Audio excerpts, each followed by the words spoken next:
વાસ્તવની અંદર પ્રાપ્તિ કોણે કીધી અને કઈ પ્રાપ્તિ જે સુખ કરતા પ્રાપ્તિ છે, કઈ પ્રાપ્તિ છે? તો શાસ્ત્રોએ કીધું કે અવિનાશી એવી જે સુખની પ્રાપ્તિ થાય, એવી પરબ્રહ્મ પુરુષોત્તમ નારાયણની મૂર્તિની પ્રાપ્તિ થાય, એને વાસ્તવમાં પ્રાપ્તિ કીધી છે. ગીતાજીની અંદર ભગવાન કૃષ્ણએ અર્જુનજીને પણ આ વાત સમજાવી છે.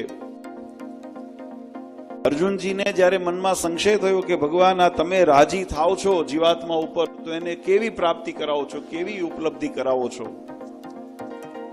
એટલે ભગવાન કૃષ્ણએ અર્જુનજીને એમ કીધું, એ જીવાત્મા જયારે અમારી એકાગ્રતાથી, જયારે પ્રીતિએ સહિત અમારી ભક્તિ કરે છે, અમારું ભજન કરે છે, ત્યારે અમે એને શું એને રાજી થઈને આપીએ છીએ?